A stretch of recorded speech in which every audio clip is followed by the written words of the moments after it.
পালিয়ে যায়, তাই তো?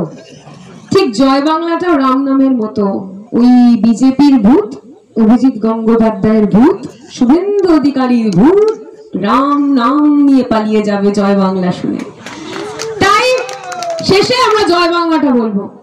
এবার আসি কিছু গুরুত্বপূর্ণ বিষয়ের কথায়। আমার পূর্ববর্তী বক্তা আমাদের সম্মানীয় জেলা সভাপতি প্রসেনজিৎ দা বললো, প্রান্তিক চক্রবর্তী বললেন, স্যার বললেন। দেখুন, আমি আপনাদের সময় বেশি নষ্ট করব না, কারণ এরপরে বাড়ি গিয়ে অনেক সংসারের কাজ আছে, বাবাদের অনেক কাজ আছে। শুধু দু এক কথা বলবো। মা, আজকে গ্যাসের দাম 1200 টাকা, তাই তো? গ্যাসের দাম নরেন্দ্র মোদীর সরকার আপনার থেকে টেনে হিচড়ে 1200 টাকা নিয়ে চলে যাচ্ছে এই শুভেন্দু অধিকারী সরকার। গ্যাসের দাম যখন 400 টাকা ছিল, নরেন্দ্র মোদীর সরকার, বিজেপি সরকার রাস্তায় ধর্ণা দিয়েছিল। আজকে 1200 টাকা, ওদের একজনকেও রাস্তায় কি বাড়িতেও একটা প্রেস বাইট দিতে দেখা যায় না। আমার আপনার জন্য যে মানুষটা ভাবে তার নাম মমতা বন্দ্যোপাধ্যায়। কেন জানেন? ওরা 1200 টাকা গ্যাসের দাম করে আপনার অ্যাকাউন্ট থেকে, আপনার কোষ থেকে, আপনার কাছ থেকে টিনি হিচড়ে 1200 টাকা নিচ্ছে। আর মমতা বন্দ্যোপাধ্যায় আমার মায়েদের অ্যাকাউন্টে লক্ষ্মীর ভান্ডারে 1000 কিংবা 1200 টাকা উজাড় করে দিচ্ছে। পার্থক্য আছে, ছিল, থাকবে। এখন তো আমি দেখেছি বিভিন্ন অনুষ্ঠানে, আগের দিন আমি সন্দেশখালীতে একটা অনুষ্ঠান করতে গেছিলাম প্রচারে, আমায় বললো কয়েক মা, আরে সোনা মা, তুমি এটা জানো না, এখন বাবারাও আমাদের লক্ষ্মীর ভান্ডার থেকে মাঝে মাঝে এসে বলে কিছু টাকা দাও না গো, একটু হাতটা খালি হয়ে গেছে, তাই তো? বলে তো, বলে তো, বলে। তাহলে মমতা বন্দ্যোপাধ্যায় আমাদের শিরদাঁড়াটা সোজা করে দিয়েছেন। আমরা করোনার সময়, আমরা যারা কলকাতায় থাকি, কলকাতায় কি হতো, করোনার সময় সবাই দরজা জানলা বন্ধ করে থাকতো। কেউ বাড়ি থেকে একটা পা বার করবে সেটা ভাবতে পারতো না, কারণ প্রচন্ড ছোঁয়াচে ব্যাধি ছিল।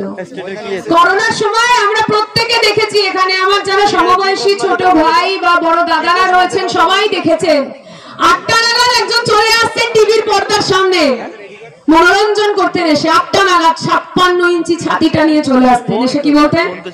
মিত্র আত্মনির্ভর বনো মেরে প্যারে মিত্র, আত্মনির্ভর বনো। কে বলতেন? নরেন্দ্র মোদী, তাই তো? ওই তো কাকিমা বলছে মোদী মোদী বলতেন তো। আরে ভাই, আত্মনির্ভরতা কি সেটা ওই সাদা শাড়ি, নীল পাড়, হাওয়াই ছুটি শিখিয়েছে। যখন তুমি 56 ইঞ্চি ছাতি নিয়ে রাত্রি 8টা নাগাদ চলে আসতে, আরে সে আত্মনির্ভরতার বুলি ওড়াতে, তখন আমার মা তার সন্তান যেন থাকে দুধে ভাতে ভেবে আমার আপনার মুখে তার এবং তার প্রতিনিধিদের মাধ্যমে রেশনটা পৌঁছে দিয়েছিলেন। এটাই মমতা বন্দ্যোপাধ্যায়। আর সব থেকে বড় বিষয় কি জানেন তো? মায়েরা সবসময় সন্তানদের কথা ভাবে, তাই তো মায়েদের মন উদ্বিগ্ন থাকে সন্তানদের জন্য। আজকে এত মায়েরা এখানে উপস্থিত রয়েছেন, প্রান্তিক বলছিলেন, ভাবুন তো, আজকে আমরা তো মমতা বন্দ্যোপাধ্যায় রাজ্যে রয়েছে, সেই রাজ্যগুলোর কথা ভাবুন তো যেই রাজ্যে বিজেপি সরকার রয়েছে। উন্নাও, হাথরাস, গুজরাট, মণিপুর। নরেন্দ্র মোদী তার দামি স্যুট, দামি বুট পরে ভারতবর্ষের রাজপথ ছিঁড়ে অহংকার নিয়ে হেঁটে যাচ্ছেন। আর এদিকে উন্নাও, হাথরাসে আমার বয়সী মেয়ে, এখানে অনেক মায়েরা রয়েছেন, বাবারা রয়েছেন, তাদের ঘরে থাকা আমার বয়সী মেয়ে, তাদের গণধর্ষণ করে পুড়িয়ে মারা হচ্ছে। আমার তো ঘৃণা লাগে, এরকম একটা দলের প্রতি ঘৃণা লাগে। যখন গণধর্ষণ করা হচ্ছে, পুলিশি নিরাপত্তা দিচ্ছে না, পুলিশ বাঁচাতে আসছে না সেই ধর্ষিত বোনকে। যখন তার জ্যান্ত দেহ পুড়িয়ে মারা হচ্ছে, তখন আসছে পুলিশ নিরাপত্তা দিতে। এটাই বিজেপির সরকার। আমি আপনি আজকে আমরা মমতা বন্দ্যোপাধ্যায় রাজ্যে আছি। আমার মা, আমি রাত্রি 2টো নাগাদ প্রচার ছেড়ে যেই অঞ্চল থেকে বাড়ি যাই, মায়ের মন উদ্বিগ্ন থাকে, কিন্তু মা জানে মমতা বন্দ্যোপাধ্যায় রাজ্য, চিন্তা করে না, পুলিশ আছে, প্রশাসন আছে। ভাবুন তো সেই মায়েদের কথা। এখানে তো আমার অনেক মায়ের সমবয়সী মায়েরা রয়েছেন, আমার মাই তারা, আমি আপনাদের মেয়ে। ভাবুন তো মণিপুরের সেই মায়ের কথা, বিবস্ত্র অবস্থায় মা, নগ্ন উলঙ্গ, রাস্তার এপার থেকে ওপার শুধুমাত্র নিজের সম্মানটা রক্ষার জন্য ছুটে ছুটে বেড়াচ্ছে, কাতরাচ্ছে। কেউ পাশে দাঁড়াচ্ছে না।